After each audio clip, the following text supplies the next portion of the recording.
Assalamualaikum warahmatullahi wabarakatuh. Di sini kami akan mempresentasikan mengenai clustering sebuah data, yaitu data mall customers. Data mall customers ini kami dapat melalui website-website online yang telah direkomendasikan.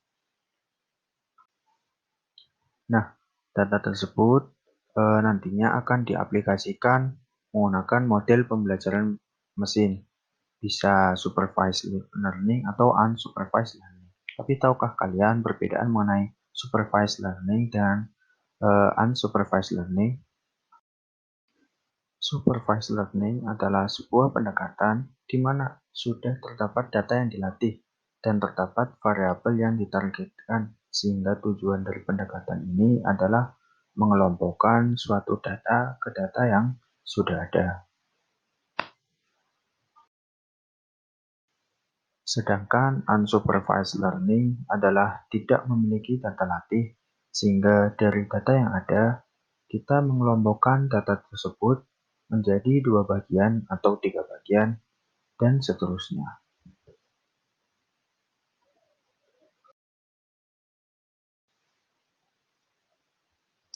Contoh algoritma supervised learning diantaranya adalah decision tree, naive Bayes classifier, artificial neural network support, vector machine, dan fuzzy k-nearest network. Contoh algoritma supervised learning diantaranya adalah K-means, hierarchical clustering, DB-scan, fuzzy z-means, dan self-organizing map.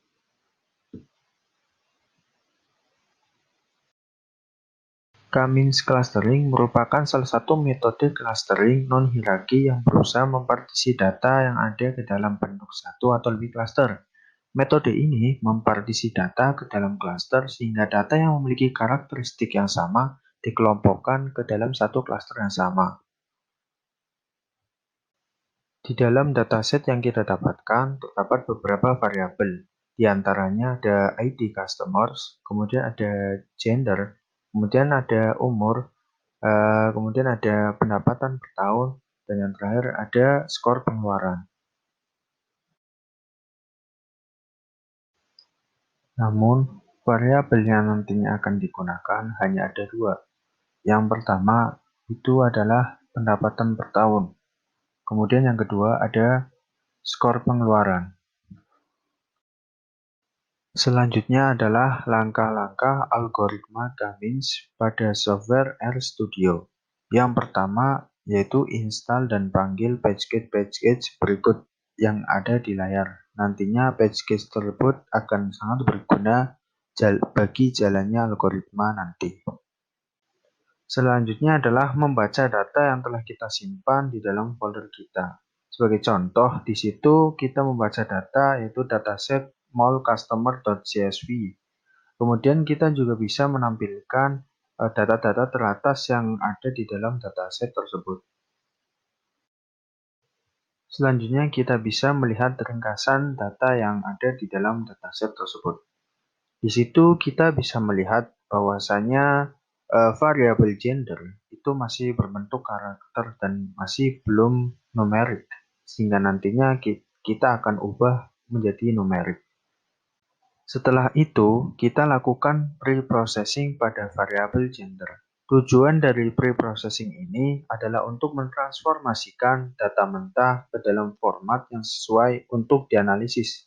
Di sini diberi contoh variabel gender diberi label dengan angka 1 dan 2. Setelah kita melakukan pre-processing pada variabel gender, kita dapat melihat perubahan yang terjadi dengan cara melihat view data.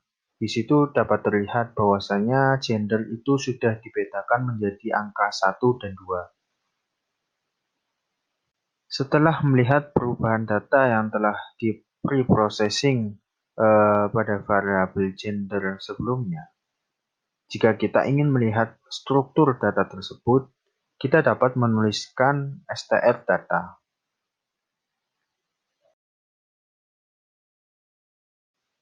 Selanjutnya adalah memilih kolom data yang akan kita pilih untuk kita clusteringkan.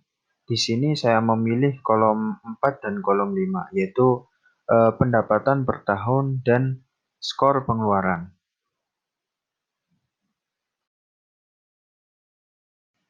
Kita lakukan scaling data, yaitu atau standarisasi data.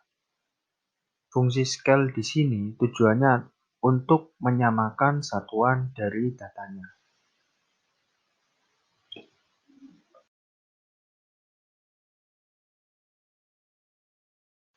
Selanjutnya adalah mencari nilai K atau banyaknya jumlah klaster. Di sini saya menggunakan contoh dua metode untuk mencari nilai K. Dan berdasarkan dua contoh metode tersebut, bisa kita simpulkan bahwasannya nilai K itu sama dengan 6. Kemudian, setelah kita menemukan nilai K yang didapat dari model sebelumnya, maka kita lihat struktur data tersebut terlebih dahulu sebelum nantinya kita lihat plotting penyebaran data tersebut. Bisa kita lihat center sama dengan 6. Center sendiri itu merujuk pada jumlah klaster yang telah kita dapat melalui model sebelumnya. Dan end start itu merujuk pada jarak antar centroid tersebut.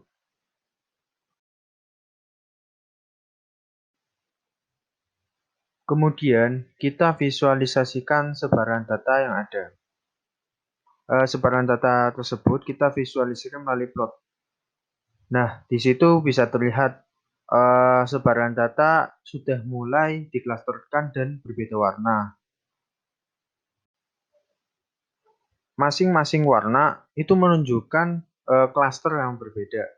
Dan plot sebaran data tersebut merupakan plot sebaran data dari annual income dan spending score.